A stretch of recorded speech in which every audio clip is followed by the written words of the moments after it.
안녕하세요. 정동섭의 민법 민사특별법 마스터부.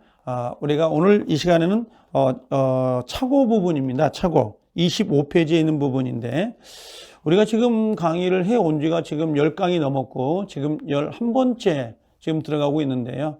짤막짤막하니까 여러 번 반복해서 충분히 보실 거라고 생각이 됩니다. 자, 오늘 부분은 우리가 25페이지의 착오 부분을 하나 정리해 드릴게요. 착오 그러는데요. 착오도 우리 시험에 충분히 나오고요.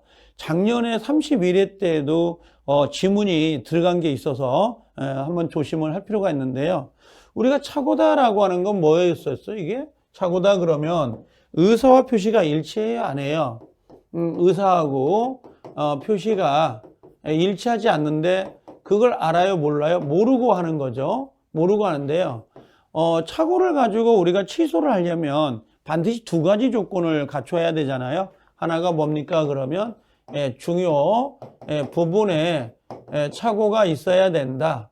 그럼 이 중요 부분을 누가 입증할 것이냐라고 하는데, 효력을 부인하는 사람, 취소하려는 표의자가 입증을 해야 돼요. 그래서 중요 부분의 입증은 표의자, 취소하려는 사람, 효력을 부인하려는 사람이 입증한다. 요거 표의자, 효력을 부인하는 사람입니다. 입증해야 되고요. 그 다음에 중과실이 없어야 되잖아요. 그럼 중과실은 누가 입증해요? 이렇게 물어봐요. 이때는 상대방이고 효력을 유지하는 사람이 입증을 해야 돼요. 효력을 유지한 사람이. 그래서 착오에서는 가장 중요한 게 요 입증 책임이에요. 누가 입증할 건지. 자, 먼저 의사와 표시가 불일치하는데요. 이걸 표의자가 모르고 한다라고 했는데요. 우리가 앞에서 비진이라는 게 있었잖아요. 비진은 알고 하는 거예요, 모르고 하는 거예요? 여기는 알고 하는 거잖아요. 알고. 자, 그러면 자, 요건을 봐보면 뭐라고 되어 있냐면, 자, 내용에 관한 착오해야 되고, 요겁니다. 첫 번째, 중요 부분에 착오가 있어야 된다. 그럼 이 중요 부분을 논할 때 어떻게 판단할 거냐? 이게 중요 부분인지 아닌지. 그럴 수 있잖아요. 그때는 주관적, 객관적, 여기다 플러스 해가지고요. 경제적, 요 불이익이 있죠, 불이익. 요 불이익까지 판단을 해야 돼요. 만약에 경제적 불이익이 없다면, 당연히 착오의 문제로 논할 수가 없어요. 그래서 반드시 착오의 문제를 논으려면 중요 부분의 착오, 그 다음에 주관적, 객관적, 경제적 불이익을 따져야 된다. 그 다음에 중대한 과실이 없어야 된다라고 했어요. 중대한 과실이 없어야 된다. 그러면 아까 이 중요분의 착오는 누가 입증한다 그랬죠? 표의자. 그 다음에 효력에, 효력을, 우리가 무효한다. 부인한 사람 있죠? 부인한 사람이 입증하고요. 또 효력을 취소하는 사람이 입증한다. 중과실은 누가 입증한다 그랬죠? 상대방이 입증한다. 효력을 유지하는 사람이 입증 책임을 져야 돼요. 그래서 입증 책임이 달라요. 자, 요게 상당히 중요하죠. 자, 요렇게 해서 중요 부분, 중과실. 여기는 취소를 주장하는 사람, 효력을 부인하는 사람이고요. 요건 상대방, 효력을 뭐라고 그러죠? 유지하는 사람이 입증을 합니다. 그러면 착오로 계약을 맺었을 때 취소하기 전은 뭐가 돼요?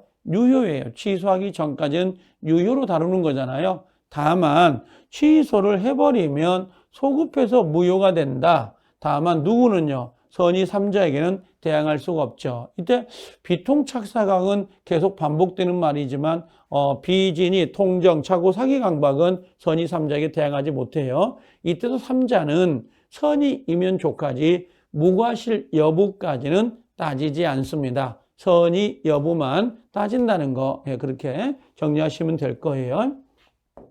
자, 그럼 우리가 궁금한 게 이거잖아요. 어떤 게 중요 부분에 해당되느냐? 중요 부분에 해당이 되면 이건 취소할 수가 있는 거고, 그 다음에 중요 부분에 해당이 안 된다 그러면 이건 취소할 수가 없는 거거든요. 그래서 요거 취소할 수 있는 거, 취소할 수 없는 것은 우리가 어떻게 할 수가 없고요. 판례가 이건 취소할 수 있다, 이건 취소할 수 없다라고 정해놓은 거죠, 지금.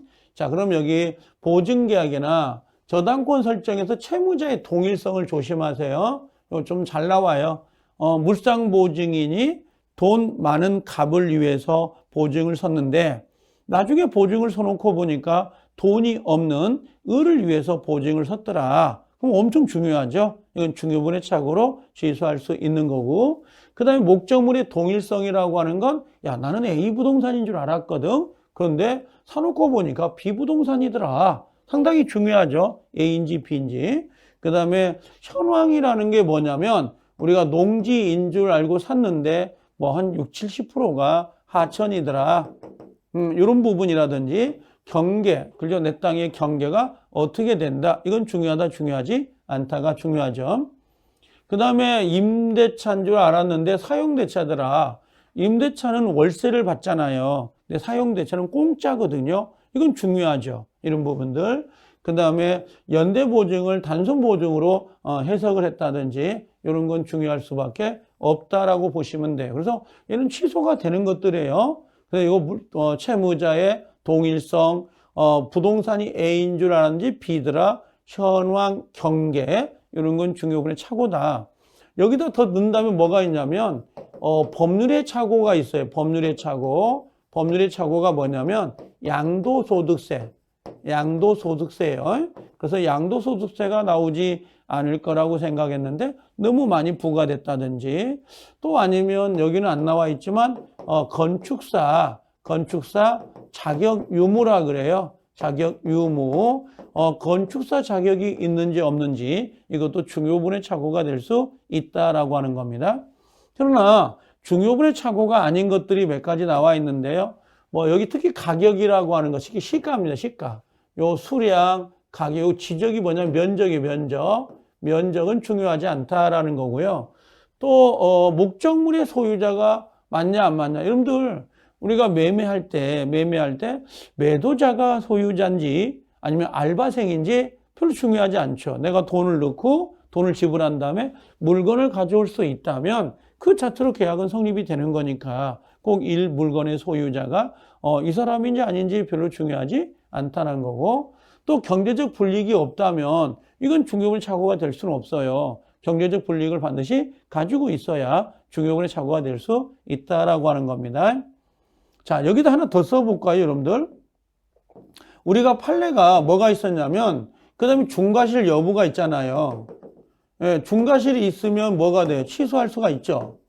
그럼 중과실이 있다고 판결을 내린 게 어떤 게 있었냐면 첫 번째는 우리가 알고 있는 것처럼 공장이에요. 공장.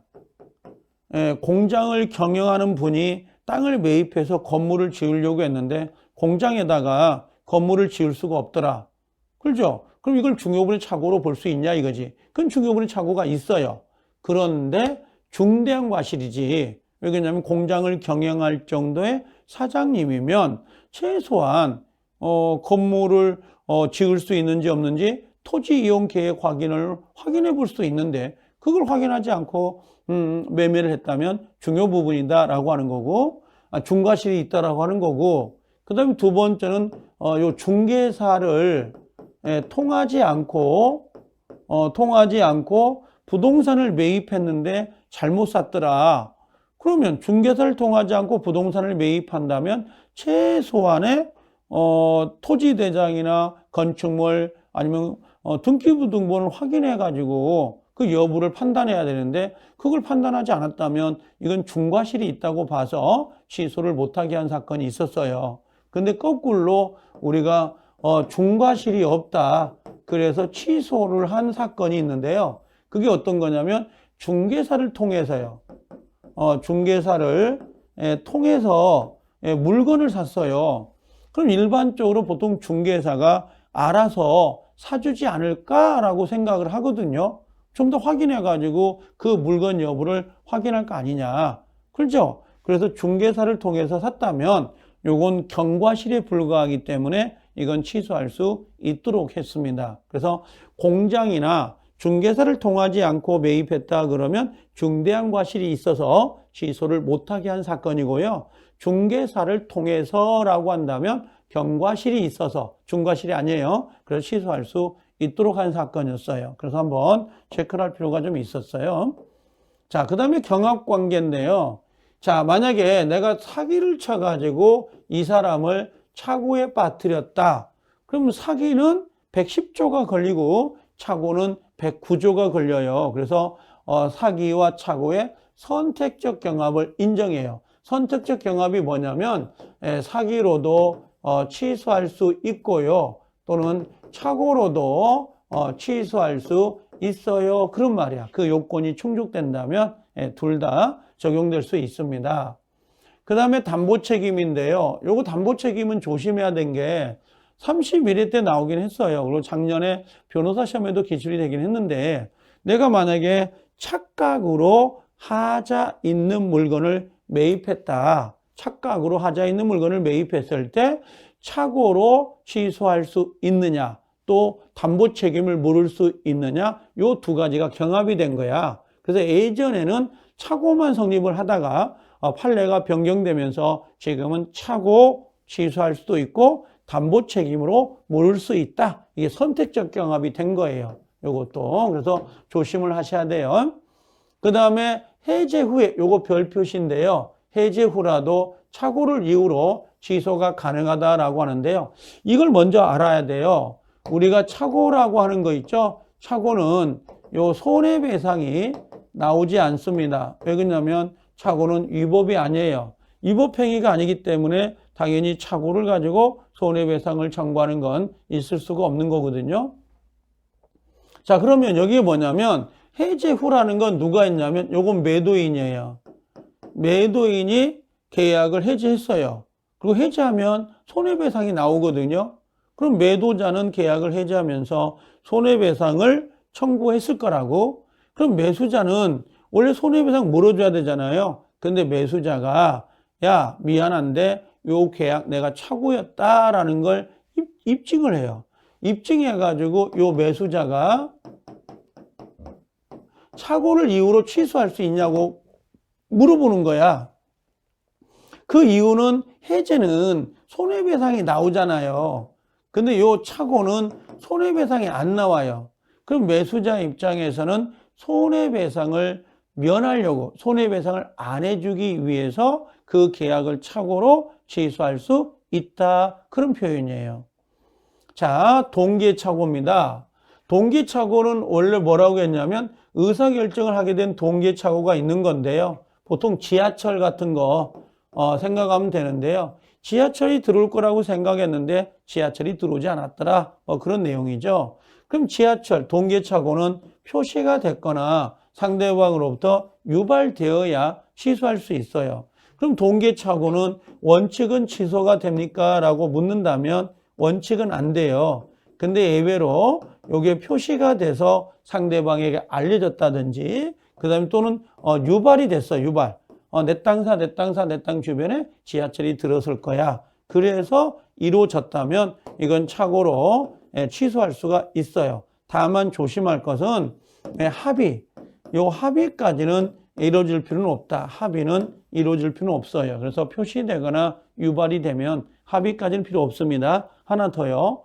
착오는 의무규정이에요. 의무규정이라는 의미는 뭐가 있냐? 의무규정이니까 여기 취소권 배제 특약을 할 수가 있어요. 야, 우리가 착오가 있다 하더라도 우리 취소하지 말자고 약속을 해 둘 수가 있다라고 보시면 돼요. 그래서 상당히 밑에 거 중요한 부분이에요. 자, 다음 장을 넘겨보면 착오에 관한 내용들이 쭉 정리가 됐는데요. 자, 법률에 관한 착오, 요걸 우리가 양도소득세라 그래요. 양도소득세도 중요분의 착오가 돼서 적용될 수 있다. 취소할 수 있다는 말이고요. 그 다음에 토지 전부를 경작할 수 있는 농지인 줄 알았는데 나중에 절반 이상이 하천이더라. 요걸 우리가 중요분의 착오인데요. 이걸 우리가 현황이라 그래요. 현황의 착오, 현황의 착오가 돼서 착오가 될 수 있습니다. 그 다음에 여기 보니까 시가라고 되어 있잖아요. 요 시가는 착오가 될 수 없어요. 가격의 착오는 착오가 아니다. 자, 그 다음에 매도인이 동그라미죠. 매수자의 채무불이행을 이유로 매매계약을 해지한 후. 해제가 되면 뭐가 들어간다고 그랬죠?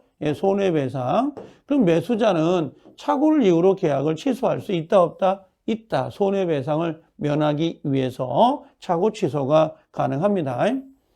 자, 그 다음에 5번에 소취하라고 되어 있는데 이걸 우리가 소송행위인데요. 이걸 공법행위라 그래요. 그래서 비통착사강은 공법행위 적용이 안 돼요. 그래서 착오를 이유로 취소할 수가 없다라고 되어 있습니다. 6번째, 착오를 이유로 계약을 취소한 자는 손해배상을 할 필요가 없어요. 왜? 착오 자체가 위법이 아니거든요. 착오는 위법이 아니야. 손해배상이 나오면 안 돼. 사기 강박은 위법이라 손해배상이 나와야 되고요. 그런 부분에 차이점이 있죠. 자, 표의자가 중대한 과실 없음을 입증할 필요가 있다 없다? 없어요. 요 중대한 과실은 누가 입증해야 돼요? 상대방 효력을 유지하려는 사람이 입증을 하여야 합니다. 8번 당사자 사이의 착오를 이유로 취소할 수 없음을 약정했다. 이걸 우리가 착오, 취소, 배제 특약이라 그래요. 이걸 착오, 취소, 배제, 특약을 할 수가 있다 없다, 약속을 할 수가 있다 없다, 있다. 왜? 의무규정이기 때문에 가능합니다. 의무규정이기 때문에 가능하다. 이렇게 정리를 하시면 돼요. 그래서 착오가 좀 양이 많아요. 양이 많은데 여기 있는 지문이 있죠. 한 8가지 정도는 우리가 이해를 하셔야 될 겁니다. 그래서 기본 내용을 먼저 알고 그 다음에 이 지문들을 이해하도록 노력하셔야 돼요. 자, 이번 시간은 우리가 착오라고 하는 거 요걸 좀 전체로 짧게나마 봤습니다. 근데 핵심이 다 들어가 있는 거예요. 그걸 중심으로 해서 여러 번 반복해 주십사 부탁을 드립니다. 자, 고생들 하셨습니다.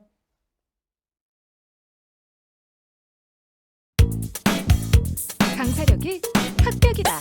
내가